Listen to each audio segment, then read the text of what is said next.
Good evening, sir. Good evening. Yeah, good evening. Good evening. Good evening, sir. Good evening.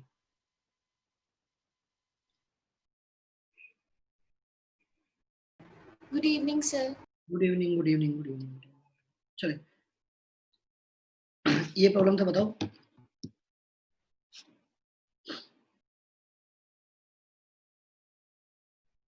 क्या रहा है इसका answer? 30 centimetre. 30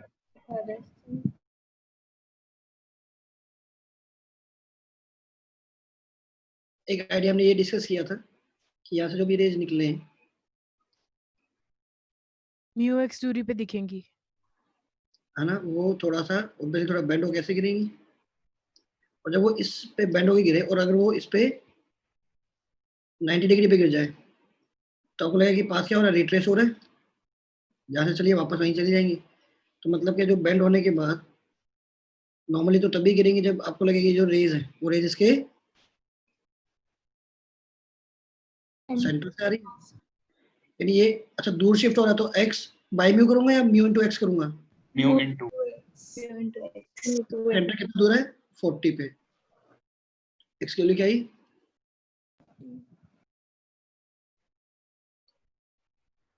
30 centimetre. Alright, है ना। अब देखिए ये हो गया मेथड 1। तो मैं क्या मान सकता हूँ कि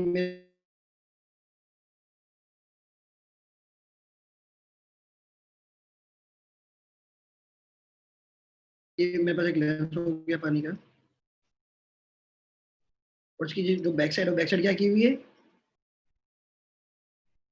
सिमेट्रिक। सबसे पहले मैं इस लेंस के फोकल लेंथ निकालूंगा, तो क्या आएगा? म्यू -1। मैं लेंस ले लिया ना, पानी का लेंस बन गया, तो एक लेंस लिया, उस लेंस की फोकल लेंथ क्या आएगी? म्यू -1। तो पहली सरफेस क्या है? फ्लैट है, और दूसरी सरफेस क्या है? भाई ये कोई लेंस ले लोगे, इसकी सर इनफाइनाइट आर है, इसके सामने ऑब्जेक्ट रखोगे तो ये डायरेक्शन क्या हो जाएगी? पॉजिटिव तो 10 ये ओपन क्या हो जाएगा? के -r हो जाएगा। यार लॉजिकली याद रखो यार, लेंस जो कन्वेक्स होता है, कन्वेक्स की पहली सरफेस पॉजिटिव होती है, दूसरी सरफेस नेगेटिव होती है। माइनस माइनस प्लस हो गया, ये 1/3 हो गया, 40 था, तो फोकल लेंथ क्या है आपकी? ये आ रही है क्या? अब ये पूरा पूरा सिस्टम एक मिरर की तरह बिहेव कर रहा है। फॉर्मूला क्या था? -2/FL1 -2/FL2 FL3 कुछ है ही नहीं, लास्ट में एक मिरर बचा है। +1/f। हाँ, ये जो है इसकी फोकल लेंथ क्या आएगी? ये जो मिरर बनेगा पीछे, ये 20 सेंटीमीटर। R/2। हाँ, r/2। 20 प्लस या माइनस? कॉनकेव मिरर है, माइनस। माइनस। ये है ना। अच्छा यहाँ से बताओ, ये वैल्यू निकल के कितनी आ रही है? -1/60 -3/60 -4/60 15। जो focal length of mirror I है वो क्या आई है? -15 आई है, राइट। तो जो पूरा पूरा सिस्टम है, सिस्टम को मैं एक इक्विवेलेंट एक मिरर से रिप्लेस कर दूं, वो मिरर आया है, इसकी फोकल लेंथ कितनी है? -15 आई है। तो इस मिरर के सामने ऑब्जेक्ट कहाँ रखा जाएगा कि इमेज वहीं बन जाए? इसके 2F। 2f पे रख दूं, तो जो पोजीशन होनी चाहिए वो 2f होनी चाहिए। कितना है वैल्यू? 30 सेंटीमीटर। मतलब ऑब्वियसली यहाँ से 30 सेंटीमीटर नेगेटिव साइड में ऊपर की तरफ। दोनों सेंसर सेम आया क्या? अच्छा जब पानी नहीं था तो कहाँ रखा गया था ऑब्जेक्ट? पानी नहीं था तो ऑब्जेक्ट कहाँ रखा गया? इमेज वहीं पे 40 पे। अब कहाँ रखना पड़ा? 30 पे। तो कितना डिस्प्लेस करना पड़ा? 10 सेंटीमीटर। 10 सेंटीमीटर। 10 सेंटीमीटर। चलिए नोट कर लो।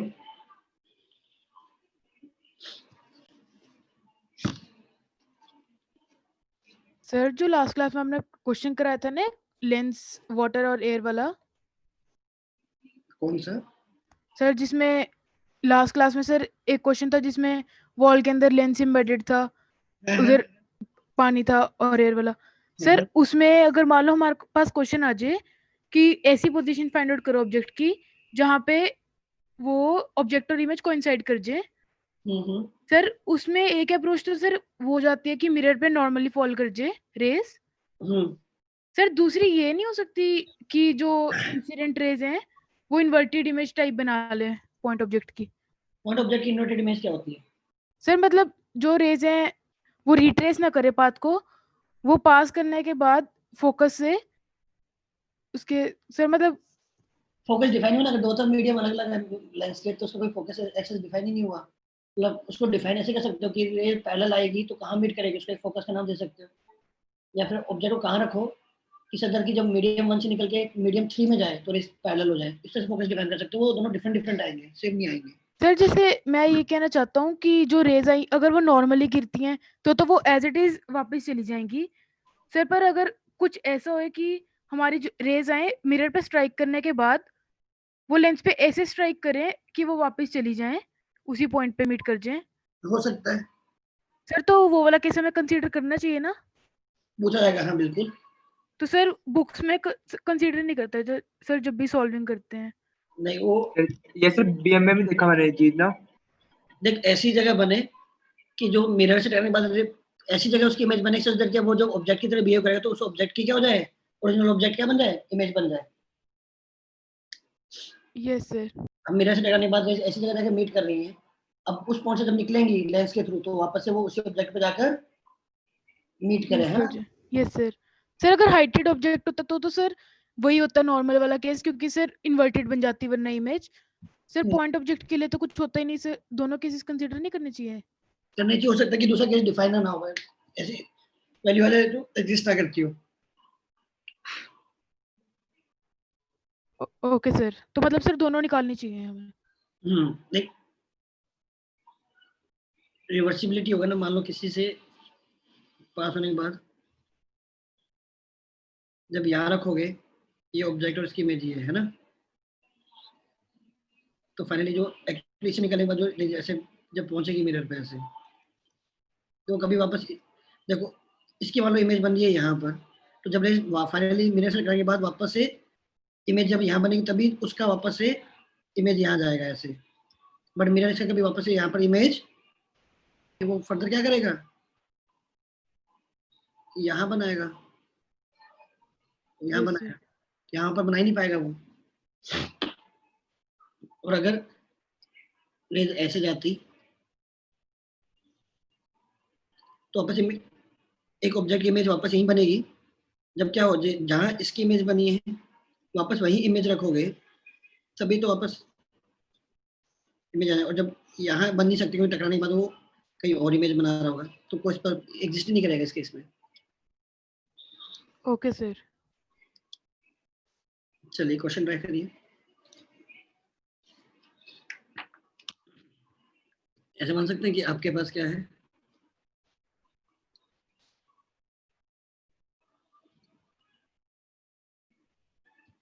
ये एक लेंस है ना, इसका म्यू गिवन है 3/2 है, इसकी बैक साइड आपने सिल्वर कर रखी है, R1 R2, एक है 20 सेंटीमीटर और एक है 60 सेंटीमीटर। क्वेश्चन वही है ऑब्जेक्ट को कहाँ प्लेस किया जाए इस मिरर के सामने सो दैट उसकी वहीं की वहीं इमेज बन जाए। Find the position of object in front of mirror so that object and image coincide.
120 centimetre.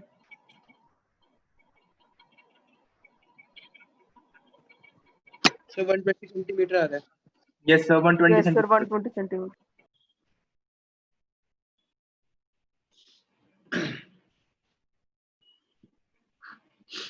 देखो सर 120 सेंटीमीटर।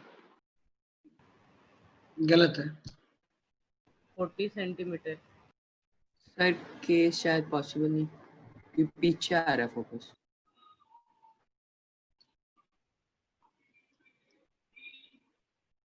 ये है सर 15 सेंटीमीटर।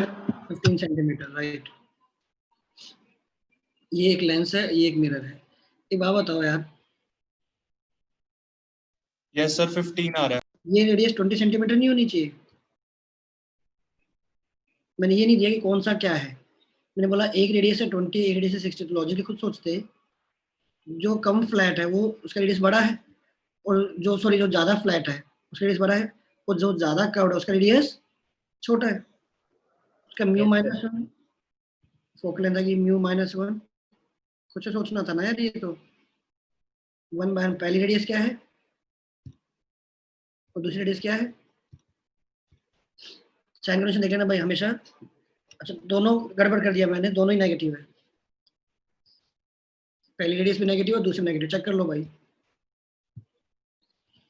ये डायरेक्शन पॉजिटिव होगी, यस सर। इसका सेंटर भी सेम साइड है, इसका सेंटर भी सेम साइड है। ये है आपके पास हाफ, ये है +1/20 है ना, तो 3/60, 2/60, 1/30 राइट।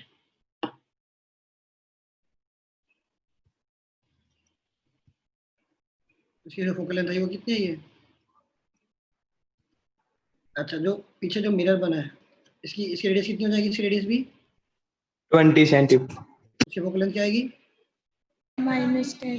-10 सेंटीमीटर। तो जो इफेक्टिव ये मिरर बनेगा -2/f लेंस वन कितना है? +60 प्लस सीधा डायरेक्टली मिरर आगे कितना है? -10। ये कितना हो गया? -8/,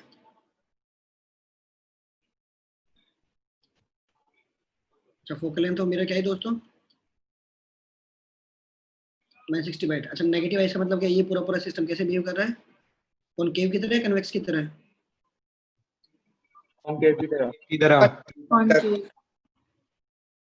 पूरे सिस्टम के सामने आप कहाँ रखते हैं इमेज? वही बन जाती है रेडियस ऑफ कर्व 2f पे। 2f 15 क्या आनी चाहिए? वो क्या नहीं चाहिए?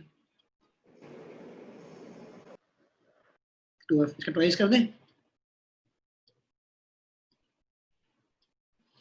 कितना है?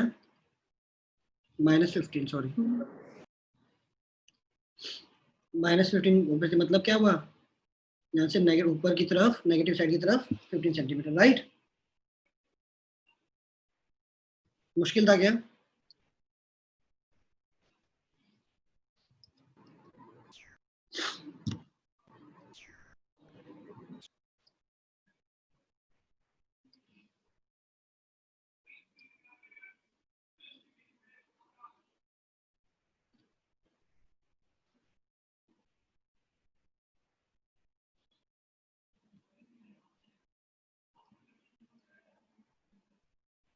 Find it so that O and I coincides.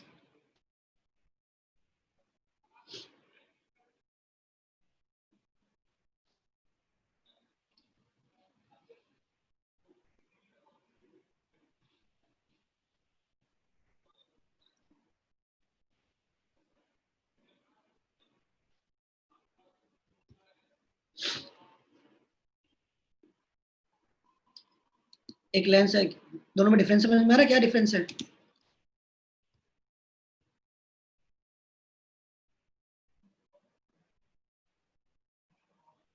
दोनों में डिफरेंस समझ में आ रहा है क्या? Yes sir. Yes sir. एक लेंस था, एक केस में उसकी फ्लैट साइड सिल्वर की, एक केस में उसकी कर्व साइड सिल्वर की। सर सेकंड वाला क्वेश्चन तो सेम नहीं बन गया वोटर वाला? बिल्कुल। रिफ्रैक्टिव इंडेक्स मान लो म्यू है, मतलब 3/2 है। सर सेकंड वाले में तो आर बाय म्यू आ जाएगा।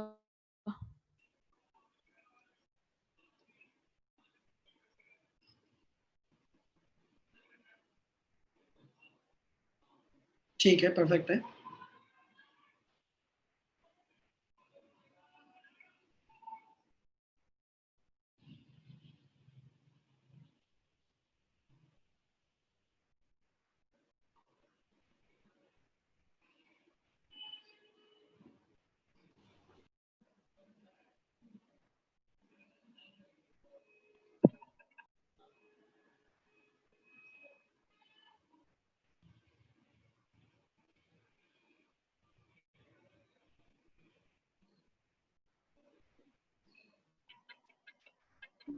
फर्स्ट वाले में 2R आ जाएगा।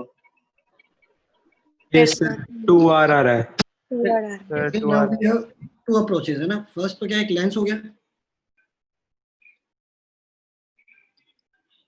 प्लस एक प्लेन मिरर है ना। ई सिलरिंग ऑफ लेंस की तरह देख ले इसको। Yes sir. की फोकल लेंथ क्या आएगी? म्यू -1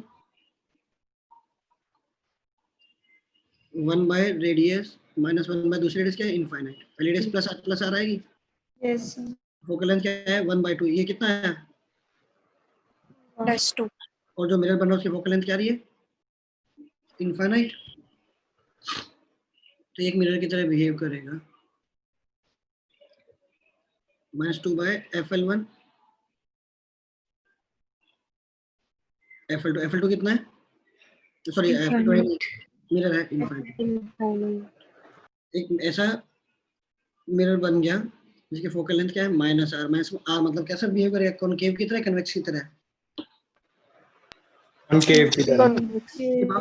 कन्वेक्स बनता ना तो ये क्वेश्चन एग्जिस्ट नहीं करता, क्योंकि कन्वेक्स मिरर के सामने आप रख ही नहीं सकते जहां पर वो सेम वही बन जाए। याद आ रहा है कुछ भाई? कन्वेक्स मिरर के सामने कहीं भी रखोगे इमेज तो हमेशा वर्चुअल बनेगी। Yes sir. Yes sir. तो इसके कहाँ 2 पे रखना है। तो पोजीशन है इस मिरर के ट्वाइस फोकल लेंथ पे, व्हिच इज आहो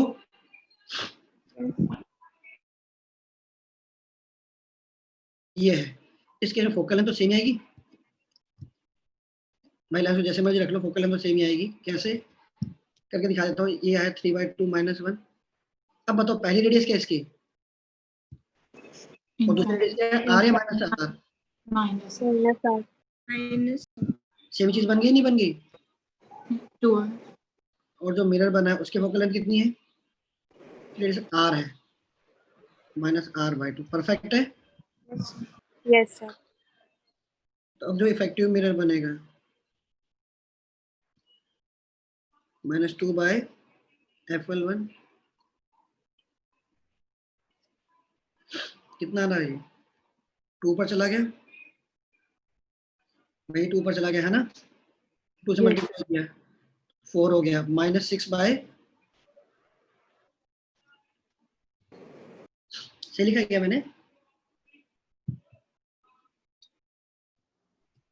R/3. 2R -4 -6 बाय R/3 आएगा। r/3 आएगा। Sorry Yes. -R/.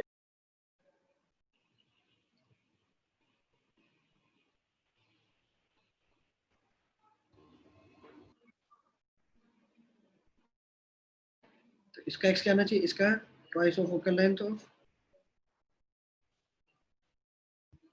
ये कितना है? 2R/3। ये वाला तो sir mu equals to r से बड़ी जल्दी आते हैं वाला। Yes, sir. अब मैं ऑल्टरनेट मेथड बता दूं। तो ऐसा नहीं है कि आपको एक ही मेथड से पढ़ना है।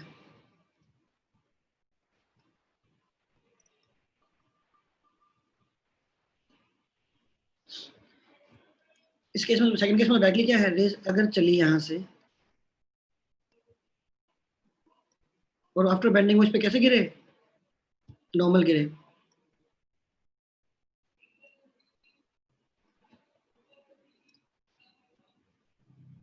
सही है। तो इसको क्या लगना चाहिए कि ये जो डिस्टेंस क्या है इसका Radius.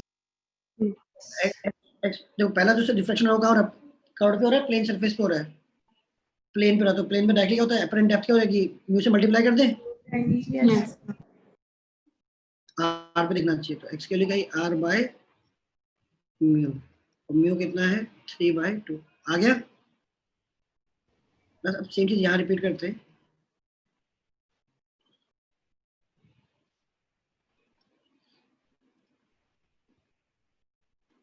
समझिएगा। देखो बहुत आसान है, अगर आपको बेसिक ऑप्टिक्स समझ रहा है ना, तो आप यार आपको कुछ रट्टा मारने की जरूरत नहीं पड़ेगी।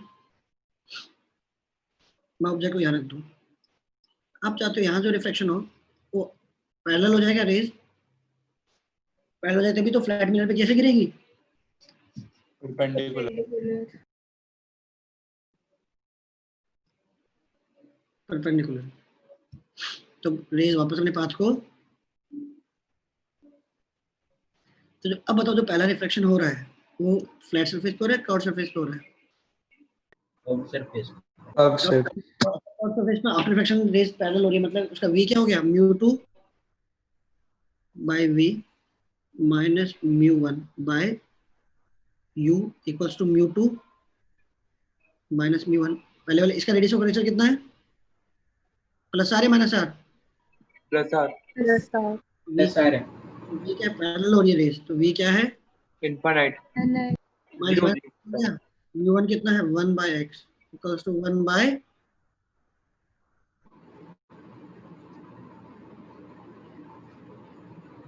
यहाँ से भी आ रहा है आंसर। Yes sir. हाँ, तो बस अगर आप अपना लॉजिक लगाते जाओगे तो कभी कोई डिफिकल्टी आएगी नहीं, नोट कर लो भाई।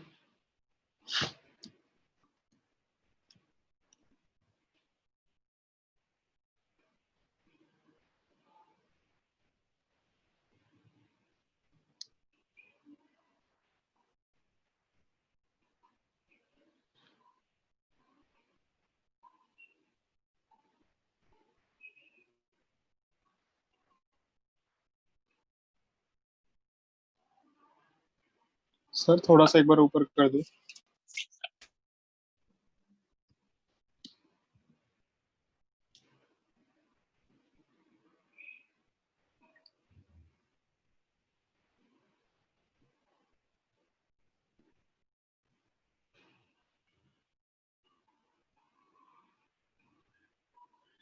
ठीक है सर।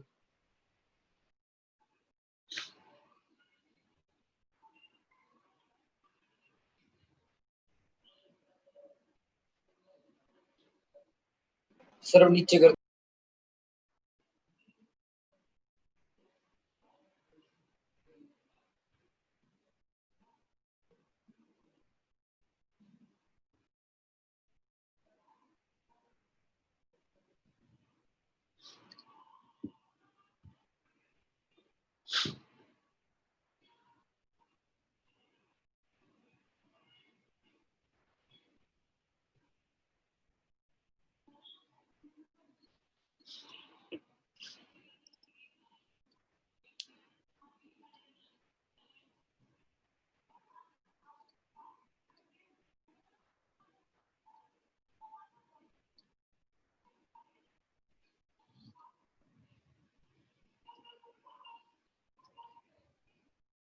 ये देखिए आगे बढ़े, आगे लिखिए प्रिज्म। सर थोड़ा सा ऊपर कर दो।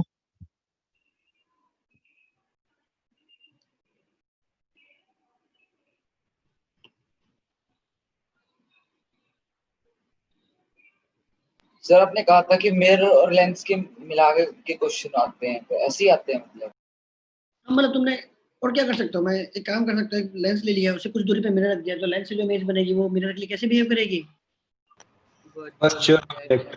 ऑब्जेक्ट। एक ऑब्जेक्ट की तरह बिहेव करेगी, वो रियल भी हो सकता है, वर्चुअल भी हो सकता है। अब बोले सर रियल कैसे हो सकता है, भाई तुमने यहाँ से रेज भेजी, वो चल के एस चलेगी मान लो, अगर तुम्हारा मिरर यहाँ रखा गया है रियल ऑब्जेक्ट, रियल ऑब्जेक्ट, और मिरर मैंने यहाँ रख दिया, तो ये अब इसके लिए वर्चुअल ऑब्जेक्ट, वर्चुअल ऑब्जेक्ट। है ना। Yes sir.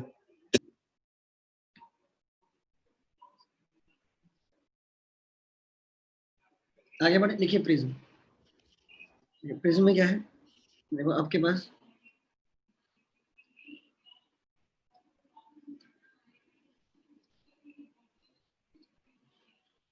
मान लो कोई आपके पास रे आती है towards the normal, away from the normal,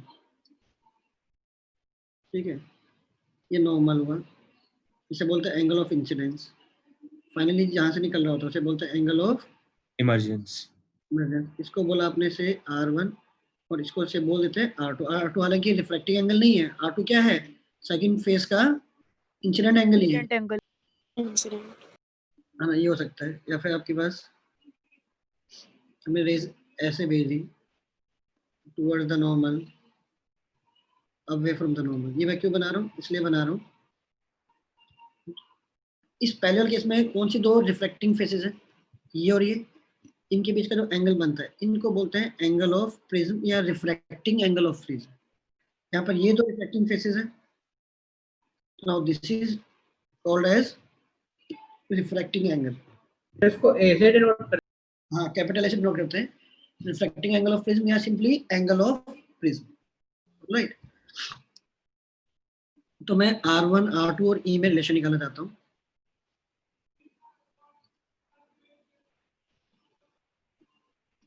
मैंने ये रे ली,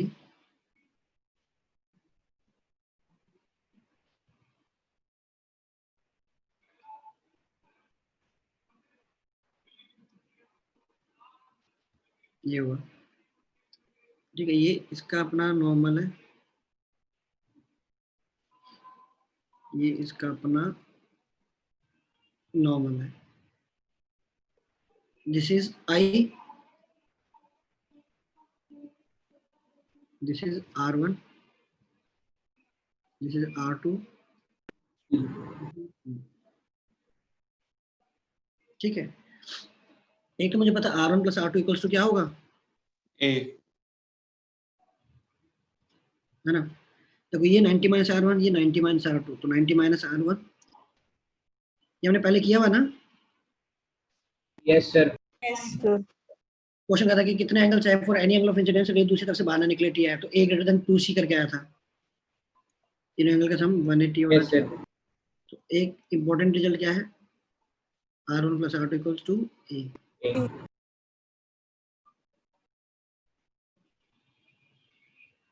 ठीक है, दूसरा क्या है, दूसरा हम क्या निकालते हैं, डेविएशन की बात। तो अगर ये रे बेंड नहीं होती तो ये क्या रे ऐसे जा रही होती,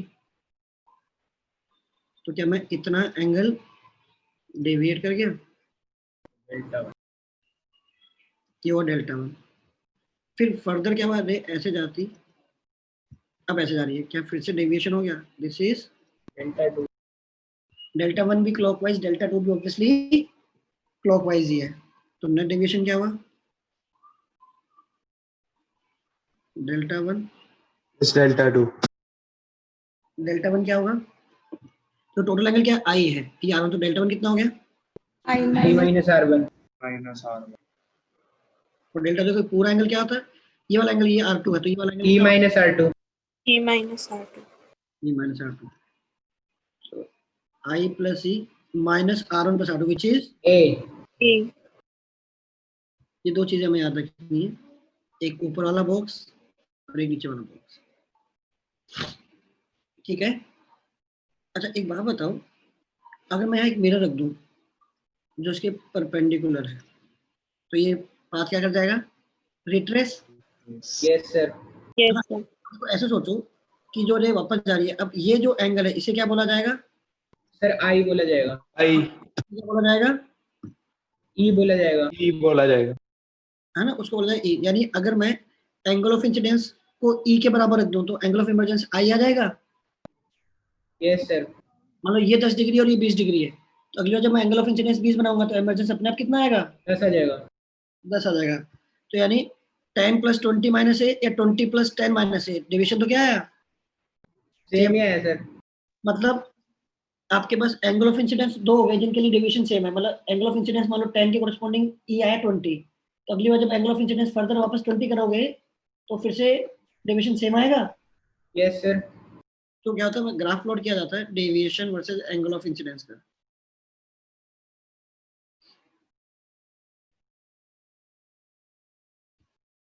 आपको पता है एक ये डेविएशन आया, एक इस एंगल पे कुछ डेविएशन आया, इसके कोरस्पॉन्डिंग आपके पास कुछ ना कुछ क्या होगा, एंगल ऑफ इमरजेंस बनेगा। अगली बार जब ये जो इंसिडेंट एंगल है वो इमरजेंस के पहले वाले के बराबर हो जाएगा, राइट? Yes sir. I1 है तो कुछ ना कुछ कॉरस्पॉन्डिंग क्या आया, E1 आया। तो जब ये मेरा एंगल ऑफ इंसिडेंस E1 के बराबर हो जाएगा, तो जब मेरा अब जो इमरजेंसी एंगल आएगा वो किसके बराबर आएगा? I1 समझ रहे हो ना यार? हाँ है ना? इसलिए ग्राफ बनता कुछ ऐसा। This is non symmetric graph. Obviously एक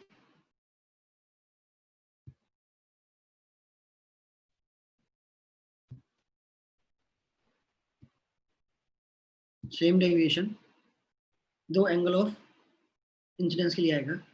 लॉजिक समझ आ रहा है? ये 10 है और ये 10 की कॉरस्पॉन्डिंग में 20 था, तो जब अगली बार ये 20 रखोगे तो ये आ जाएगा 10, डेविएशन सेम आएगा। एक पॉइंट आएगा जहां डेविएशन क्या हो जाएगा, और इस केस में क्या है, आई और ई equal. यहाँ दो वैल्यू एग्जिस्ट करती है आई की। कोई भी एक आई आ रहा है उसके कॉरस्पॉन्डिंग जो भी ई है, अगली बार जब आई वापस ई के बराबर हो जाएगा, बट 10 पे 20 आ रहा है, अगली बार एंगल ऑफ इंसिडेंस 20 बनाओगे तो इमरजेंस 10 बन जाएगा।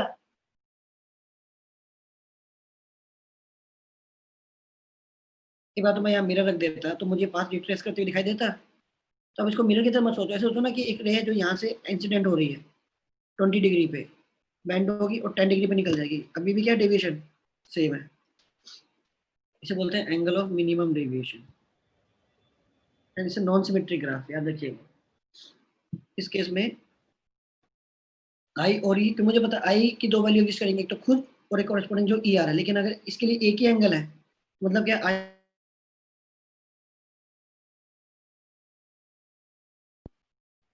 तो लिख सकते हो for the same deviation. Sir आपकी आवाज कट रही थी अभी। पहले ये नोट कर लो फिर लिखवाता हूँ।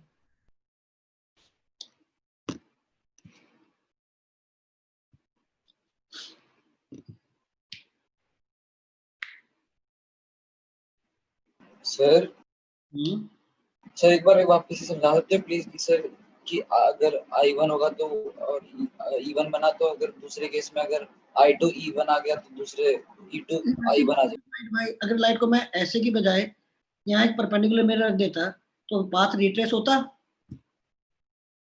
Yes sir. पाथ रिट्रेस होता। तो अब यहाँ से रे एंटर करिए, अब ई को क्या बोला जाता, आई, और आई को क्या बोला जाता, ई। ई है कि नहीं? तो मान लो ये Alert from NTFS Filmac.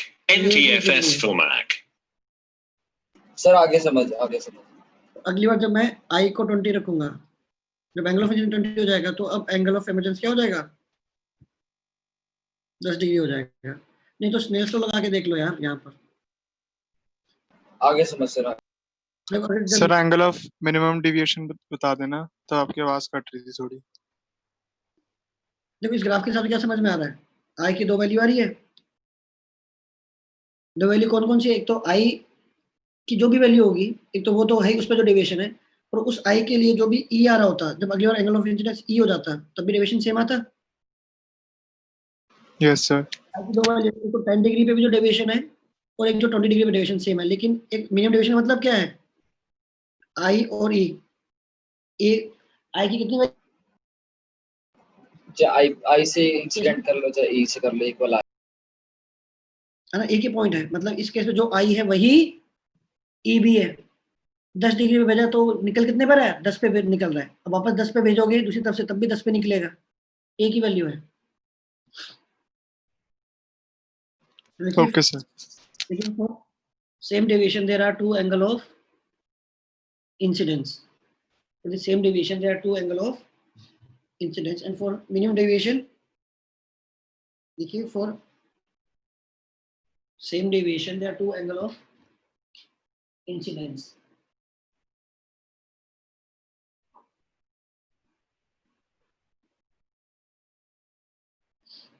For the same deviation there are two angle of incidence.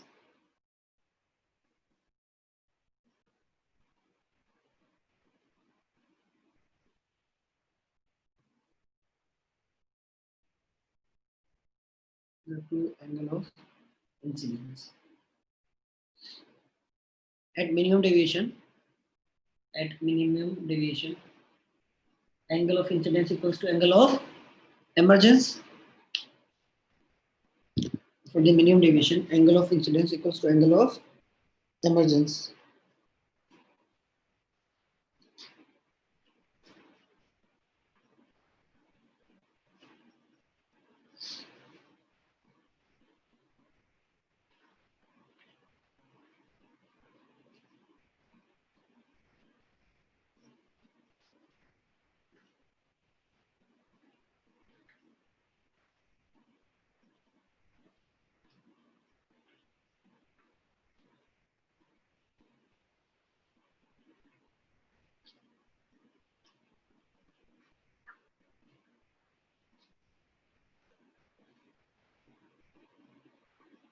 लिख लिया?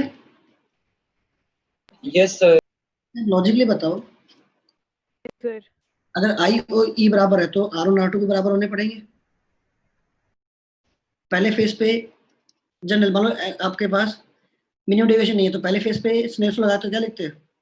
1 into sin i equals to mu into sin R1 और सेकंड फेज पे लगाते तो क्या लिखते हैं? mu into sin R2 yes sir, equal हो जाएंगे। इक्वल हो जाएंगे। Yes sir. यस i और e इक्वल है तो ये दोनों एक्सप्रेशन आपस में बराबर है, यस सर। R2 भी बराबर है। अच्छा, आपको कुछ नहीं पता है, सिंपली क्वेश्चन ये दिया गया ऊपर से व्हाट इज द डेविएशन, तो पहले अगर आपको एंगल ऑफ इंसिडेंस गिवन होगा तो आप ये वाला रिलेशन निकाल के पहले R1 निकालेंगे, म्यू पता होगा मान लो, तो ये रिलेशन यूज करके आपको एंगल ऑफ इंसिडेंस दे दिया, ठीक है, तो म्यू दे दिया तो पहले R1 निकलेगा। यस, और यस सर। ए में से अगर मैं R1 माइनस कर दूं तो क्या मिल जाएगा?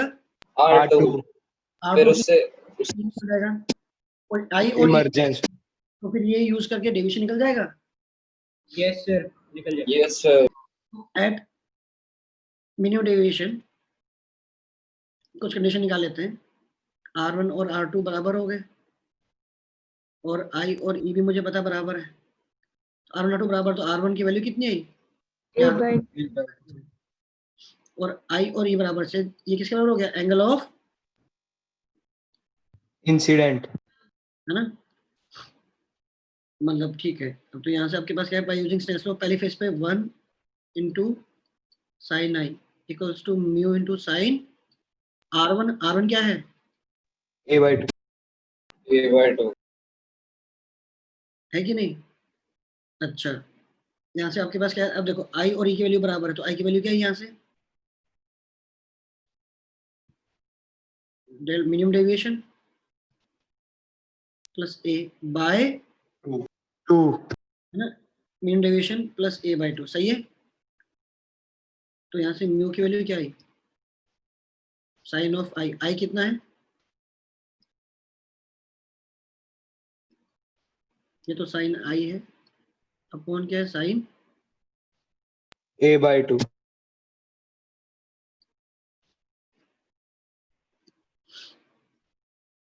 आपके ना लैब में एक्सपेरिमेंट करते भी होते हैं, प्रिज्म लेते हैं, फिर एक है ना पिन लेते हैं, पिन को रास्ते में रखते हैं, फिर ऐसे तरह से वो कुछ डेविएशन पता करते हैं, डेविएशन और इंसिडेंस का ग्राफ बनाते हैं, जहाँ भी ग्राफ का मिनिमा है उसको मान लिया delta minimum. Angle of prism आपको दिया होता है, लैब में बताया होता है कि ये इक्विलेटरल प्रिज्म है या किस टाइप का प्रिज्म है, वो वैल्यू पुट कर दोगे, मिनिमम ग्राफ लोड करते हैं भाई, डेविएशन निकालते हैं। किसने किया हुआ एक्सपेरिमेंट? प्रिज्म रखते हैं, फिर पिंस रखते हैं, पिंस को सर 10th क्लास में किया था। हाँ ऐसे कुछ करते हैं ना, किया वहां से ग्राफ से आपका जो भी लोवेस्ट पॉइंट आया वो यहाँ रखा, प्रिज्म का वैल्यू पता होता है, यहाँ रखा, सारी वैल्यू पुट करके आपको प्रिज्म किस मेटेरियल का बना हुआ है उसका रिफ्रैक्टिव इंडेक्स पता लग जाता है, ठीक है। सर अब बताओ, अच्छा मान लो अगर इफ आई हैव मेरा जो इक्विलेटरल प्रिज्म है, सपोज करिए इक्विलेटरल प्रिज्म है, तो मैं बोलता हूँ कि अगर मेरा ये मिनिमम डेविएशन है तो ए 60 डिग्री होगा, तो R1 कितना हो जाना चाहिए? 30 30 हो जाना चाहिए, यानी जो एंगल है इसका इसके साथ कितना बनना चाहिए? 30, ये 30 हुआ तो ये कितना बचा? 16, 60 इस फेज से अगर मैं 60 नीचे जाऊं तो क्या ये लाइन और ये लाइन पैरेलल नहीं हो जानी चाहिए? यस सर समझ आ रहा ना लॉजिक? अगर यहाँ से मैं 60 के पीछे जाऊंगा तो ये 60 है, ये 60 है, तो मतलब क्या ये दोनों क्या होंगे? पैरेलल हो गए। Yes sir. निशानी क्या होगी आपके पास कि जब भी इक्विलेटरल ट्रायंगल से अगर आपकी रेस मिनिमम डेविएशन कर रही है तो वो जो रे है वो क्या करेगी? बेस के पैरेलल फैल जाएगी। तो क्या है, अगर क्वेश्चन में आपको मैं 4 डायग्राम दे दूं और बोलूंगी इनमें किस केस में मिनिमम डेविएशन में जा रही है और इक्विलेटरल प्रिज्म है, तो कौन सा डायग्राम चूज करोगे जिसमें रे बेस के पैरेलल है? ठीक है, वहीं पे मैं थोड़ा चेंज करता हूँ। सपोज करिए इक्विलेटर नहीं है, आइसोसेलेस है, ठीक है। If this is a, this will be 90 minus a by 2. Yes sir 90 minus 90 minus a by 90 minus a by 2 सही है।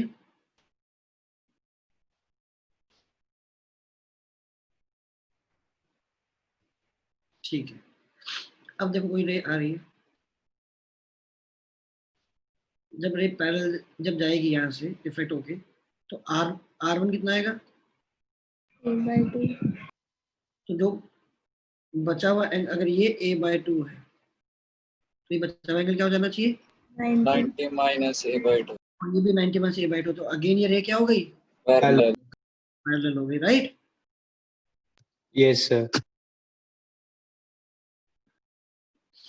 चलिए, तो इसका मतलब क्या है? If we have equilateral and isosceles prism तो क्या होना चाहिए? जब भी आपकी रे रिफ्रैक्ट होगी पहली फेज से, it is passing parallel to the base while suffering minimum deviation, right? तो लिख लीजिए, यहाँ पर लिख लीजिए, इफ प्रिज्म इज इक्विलेटरल और isosceles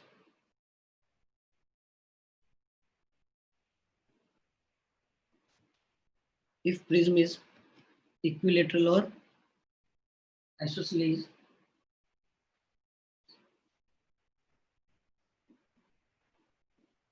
then while suffering minimum deviation, then while suffering minimum deviation,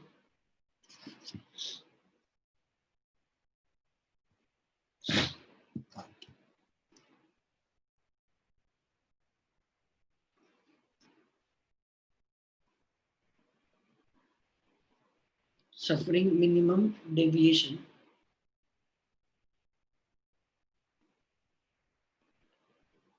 ray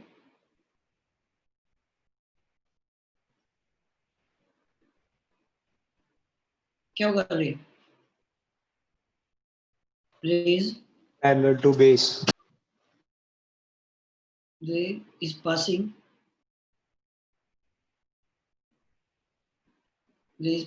parallel to the base.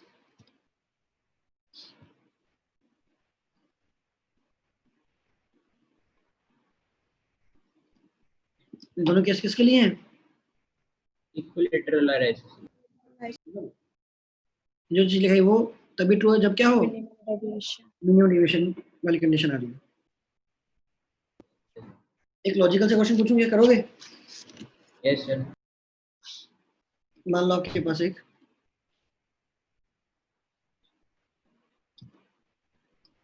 Prism है,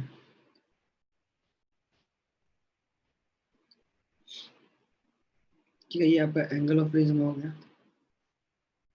एक रे आती है, रिफ्लेक्ट होती है,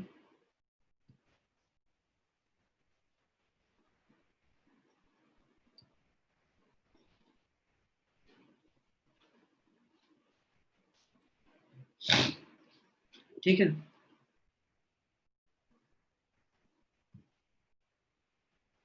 मान लो ये जो एंगल ऑफ इंसिडेंस था वो 53 डिग्री था, तो मान लो ये जो एंगल ऑफ इमरजेंस है वो 37 डिग्री है, ऑलराइट।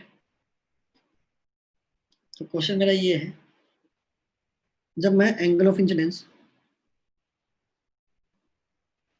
50 डिग्री करूंगा तो what is the possible value of E?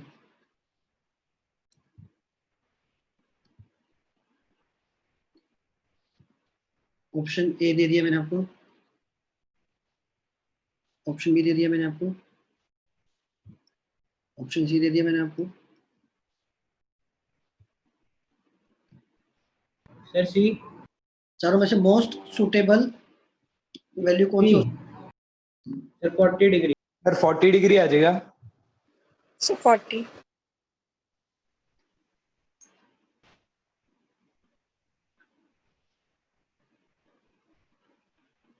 Sir 40। If I से दिस इज रॉन्ग तो कैसा लगेगा आपको?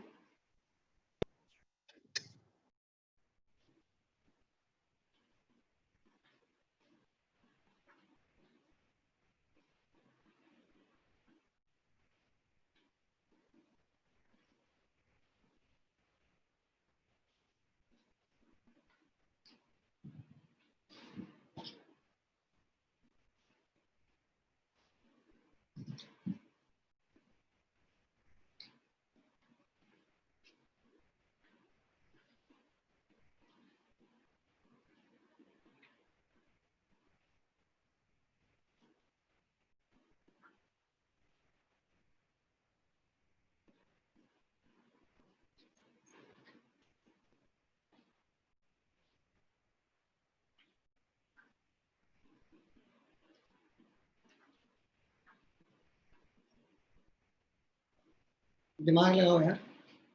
सर अगर ग्राफ से देखें तो ए आएगा शायद।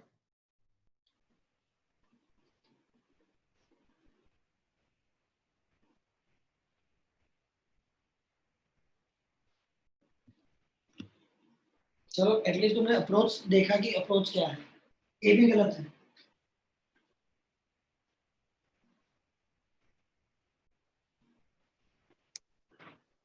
सर अगर हम ये लेके चलें कि डेविएशन हम सेम रखें दोनों केसेस में तो भी यही आ रहा है। How come deviation be the same? Deviation तो सब सेम तब होती है जब एक बार एंगल ऑफ इंसिडेंस 53 डिग्री है और अगली बार एंगल ऑफ इंसिडेंस क्या होता? 37 होता, तभी डेविएशन सेम हो सकती थी, अदरवाइज डेविएशन सेम हो ही नहीं सकती। ये तो पढ़ा हमने। एक गिवन आई की कोरस्पोंडिंग जो ई आता है, अगली बार आई को ई के बराबर कर दो, मतलब अगली बार क्या करो 37 डिग्री पे फेंकोगे तो रे कितने में निकलेगी? 53 डिग्री पे निकल जाएगी। तो डेविएशन कम होनी चाहिए ना इस बार। जो आई होगा वो ई बनेगा, जो ई है वाई बन जाएगा। तो 50 डिग्री पे डेविएशन तो सेम नहीं आ सकती।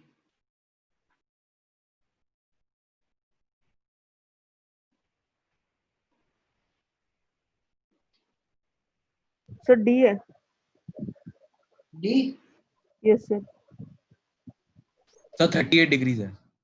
सर हमें ए की वैल्यू पता नहीं होनी चाहिए सर ये निकालने के लिए। इस बार डेविएशन ज्यादा होनी चाहिए ना।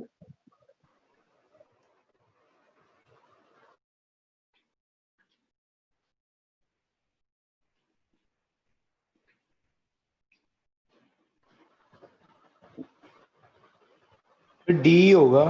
38 degrees. B option. Sir 38 degree. Sir 38. 38।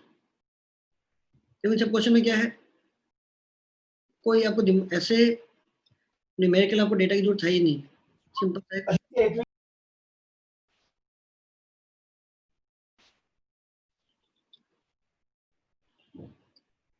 ये देखो ग्राफ कुछ ऐसा बनता है ना। आपको गिवन है कि ये एंगल ऑफ इंसिडेंस तो सेम होनी चाहिए। एक्चुअली क्या है, आपको जो भी डेविएशन गिवन है, डेविएशन कितना गिवन है आपको? आई प्लस ई, क्या बना डेविएशन? जो पहले गिवन था है ना, 30 53 प्लस 37 माइनस ए। तो ये एंगल क्या है, समझ में आ रहा है? Yes sir. 53 डिग्री है और एक बार जब इंसिडेंस 37 डिग्री हो जाना चाहिए। अब आपने क्या किया, एंगल ऑफ इंसिडेंस 50 कर दिया, तो मतलब थोड़ा यहाँ शिफ्ट हो गए तो डेविएशन बढ़ा है कम हुआ? कम हो गया। अब मुझे समझ में आता है ये 53 अब जो नया डेविएशन आएगा आई कितना हो गया 50 प्लस, अब जो आर आएगा वो 37 डिग्री से तो ज्यादा ही आएगा, सॉरी अब जो ई आएगा यस सर। तो या तो ये ऑप्शन हो सकता था या ये हो सकता था या फिर ये हो सकता था, 3 ऑप्शन हो सकते थे, हाँ या ना? Yes sir. Yes, sir. अब मुझे पता जो डेविएशन डेल्टा है वो पहले से ज्यादा है, पहले से क्या मैं ग्राफ देख के पता लगाऊं? कम हो गया। कम है, कम होगा। तो ये वैल्यू 40 से तो कम होनी चाहिए, therefore E should be less than 40, क्योंकि 40 पे ये 9 सेम आ जाता, नहीं आ जाता ऊपर वाले के? Yes sir. Yes, sir. बचता है जो बताता है 37 से ज्यादा है और 40 से कम है, तो इसलिए it can be the possible answer, right? Exact निकालने के लिए आपको ऑब्वियसली म्यू वगैरह ए वगैरह चाहिए होता, इन क्वेश्चन में आपसे ये पूछा गया पॉसिबल वैल्यू क्या है, तो this is the most suitable option. Graph देख के लॉजिकली सोचना। आगे बढ़े।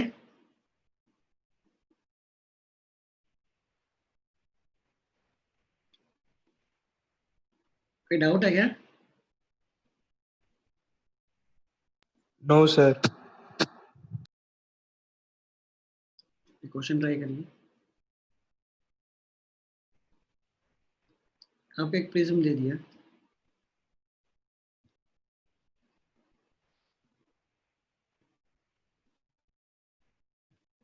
रे आती है, इसे रिफ्लेक्ट होकर चलेगी। क्वेश्चन में गिवन है जो ए है 60 डिग्री है, जो नेट डेविएशन प्रोड्यूस हुआ वो 40 डिग्री है, और angle of incidence minus angle of emergence भी गिवन है वो 10 डिग्री है, ठीक? Find refractive index of prism.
Finally calculation थोड़ी लेंथी हो सकती है, एटलीस्ट आपको ये पता होना चाहिए,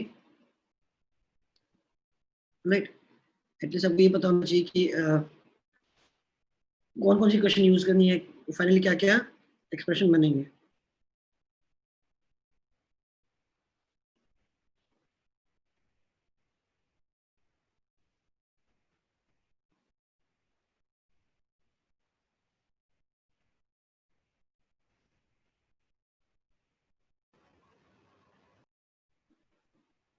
सर इसमें एग्जैक्ट वैल्यू तो बहुत मुश्किल से आ रहा है सर। कॉट R1 मतलब सर एग्जैक्ट तो नहीं आएगा, तो मतलब वेरिएबल के उसमें ही आंसर आएगा। बोल तो रहा हूँ दोस्त,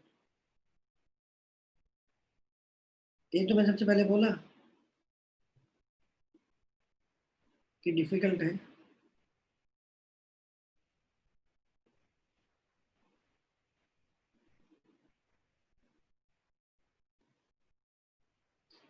अरे करना क्या आपको पता है, I plus E minus. Sir इसमें आई और ई निकालेंगे इन दो इक्वेशन से। यस सर उसके बाद R1 प्लस R2 को A के बराबर कर देंगे और फिर साइन आई इक्वल वो टू यूज कर लेंगे, स्नेल्स लॉ और लगा देंगे। स्नेल्स लॉ यूज कर लेंगे। साइन A माइनस B का फॉर्मूला। सर आपने हमने जो किया था डेल्टा मिनिमम प्लस A/2 वाला। Yes. ये है I प्लस E 100 है, यहाँ से क्या निकल के आया आपके पास? I55 45 By using Snell's law at first surface into sin 55 is equals mu into sin r. R1 बोल दिया, चलो R1. Yes, sir. R1 बोल दिया। mu sin 30 degree equal to sin of mu Sin minus 60 minus R1. Yes, R1. Yes, R1 is equals to 1 1 into sin sin 40. 45 degree. Yes, sir. दो equation है, दो variable है, एक बार दोनों को divide कर दो, इससे आपके पास एक R1 की वैल्यू निकल के आएगी। थोड़ा लेंथी है, निकालना मुश्किल है, लेकिन आप लॉजिक समझ गए ना क्या करना है। डेटा कुछ ऐसा दिया होता है जिससे आसान पड़ जाता तो शायद कर लेते हैं, right? Yes, sir. Yes, sir. Yes.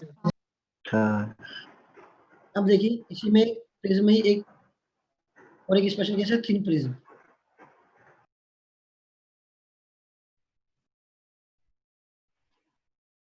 Thin prism क्या है? तो ऐसा प्रिज्म जिसका एंगल ऑफ प्रिज्म क्या हो, बहुत ही छोटा हो।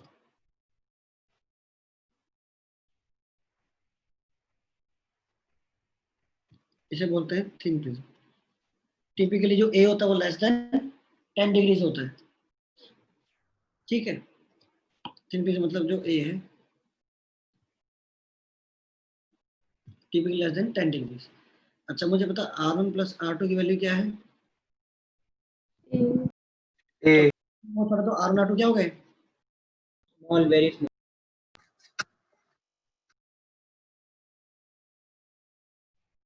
अब ऊपर जाके देखो, ये वाला कोई भी एक्सप्रेशन चले जाओ, यहाँ पर R1 R2 की वैल्यू बहुत छोटी है, तो I और E की वैल्यू भी बहुत छोटी आएगी, है ना।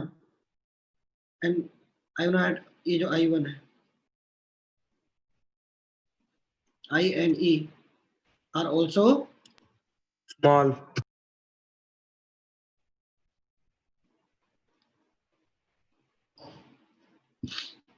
ठीक है। अब बताओ डेविएशन मेरा क्या लिखा जाएगा? डेविएशन तो क्या होता है? I1 मतलब I plus E minus A by Snell's law at first surface.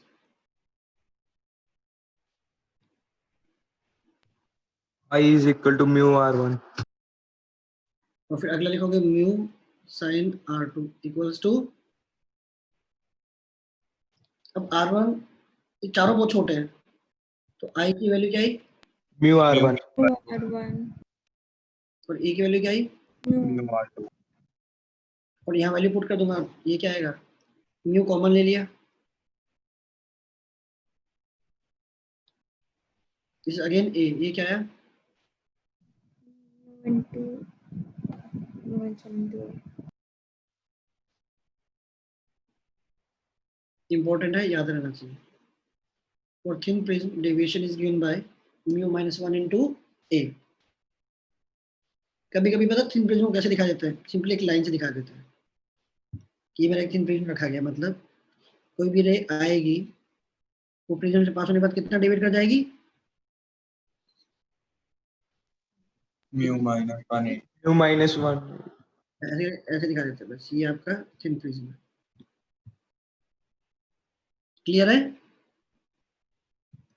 Yes sir. इसी के बेसिस में क्वेश्चन देता हूँ कि मान लो एक टेबल है, टेबल के आपने एक थिन प्रिज्म रखा हुआ है और एक रे है जो टेबल के पैरेलल आ रही है। आफ्टर पासिंग थ्रू प्रिज्म कहाँ स्ट्राइक करेगी टेबल पे? मान लो this height is h,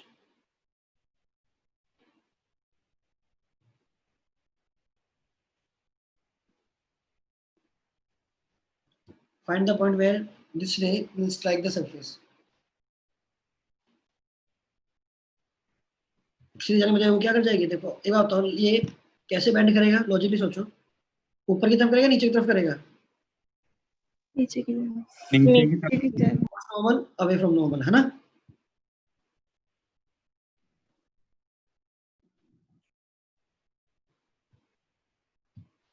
deviation तो ये बताओ, ये x कितना है? Upon mu minus 1 A into A. है ना h, ये आया क्या? Yes sir.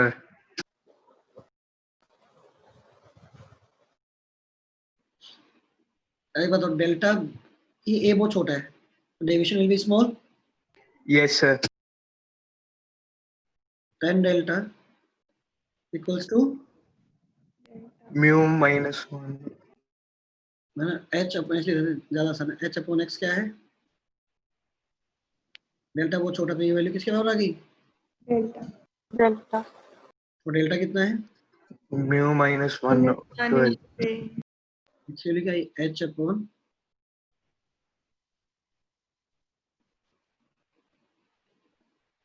Yes sir. आसान था ना? Yes sir. Yes sir. Yes sir. Infinite हो जाएगी।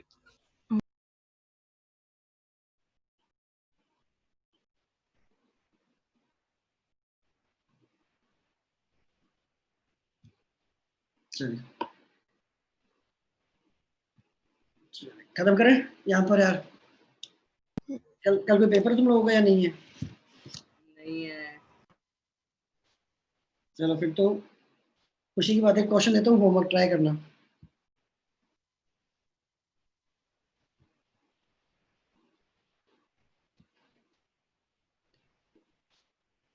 दो तीन प्रिज्म आपके पास,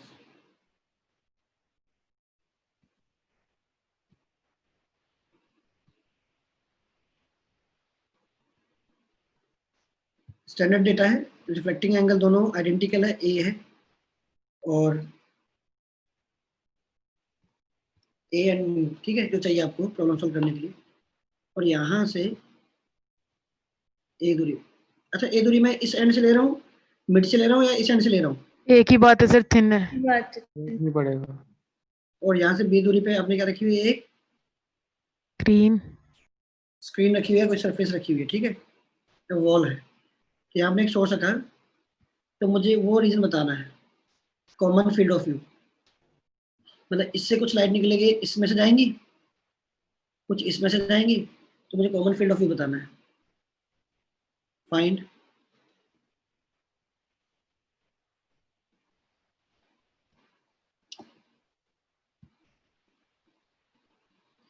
ओवरलैप, बेसिकली इससे कुछ रेज निकलेंगी, इससे कुछ रेज निकलेंगी, कुछ रीजन होगा जहां पर क्या होंगी, दोनों दोनों से निकलने वाली जो लाइट्स होंगी, लाइट रे होंगी, वो क्या होंगी?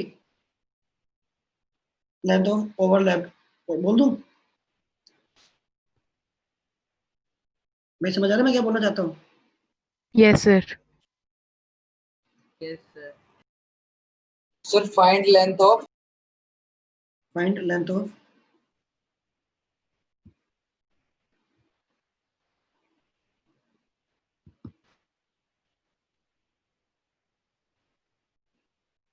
ठीक है, ओवरलैप पोर्शन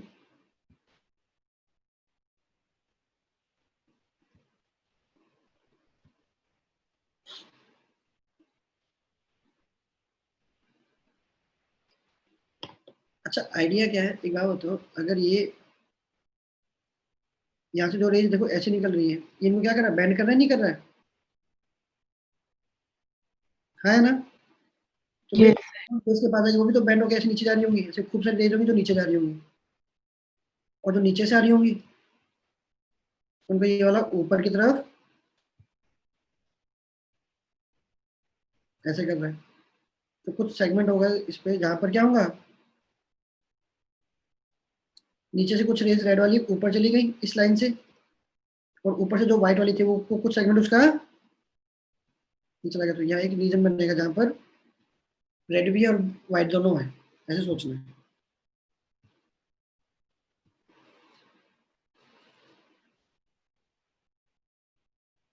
चलिए सर ये भी कितना पड़ा रे ऑप्टिक्स? बस अभी तो बस खत्म हो रहा, प्रिज्म लास्ट टॉपिक है हमारा। प्रिज्म के बाद थोड़ा डिफेक्ट ऑफ आइज पढ़ेंगे, मतलब करेक्शन ऑफ जो भी आपके पास मायोपिया है या फिर हाइपरमेट्रोपिया। प्रिज्म में से ऑफिशियली लास्ट टॉपिक है, मतलब ये प्रॉब्लम करे, इसके बाद इसका थोड़ा बहुत एक दो प्रॉपर्टी जैसे क्या होती है, लाइट भेजोगे लाइट को डिस्पर्स कर देता है, राइट? Yes sir. वो भी कराओगे आप ऑप्टिकल इंस्ट्रूमेंट्स? यस। अभी इसका तो वेव ऑप्टिक्स पढ़ेंगे यार, उसके बाद एक ऑप्टिकल इंस्ट्रूमेंट, उसके बाद फिर पढ़ेंगे हम लोग मॉडर्न ऑप्टिकल इंस्ट्रूमेंट, जो है वो जेईई का टॉपिक है ना यार। अच्छा ठीक है सर, वो ना बीएम में दिया हुआ था इसके बाद ना, प्रिज्म के बाद, मतलब ये लास्ट में बुक में तो एक साथ ऑप्टिक्स में दिया होगा, करना तो एक लेक्चर है, अभी साथ साथ ही कर लेंगे, कोई बात नहीं। नहीं सर, आप जेईई मेंस के साथ में करा देना सर। यस सर, फिर याद भी रहेगा सर थोड़ा सा। Yes sir. सर जब बेनिफिट है।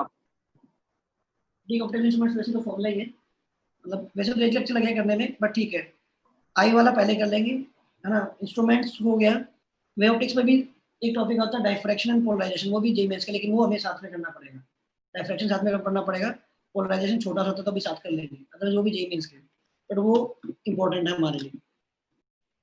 चलो वहाँ पर क्या फॉर्मूला की है खैर, लेकिन प्रोसेस इंपॉर्टेंट रहती है हमारे लिए, इसलिए उसको वहाँ करेंगे। Thank you thank you sir. Thank you sir. Thank you, sir.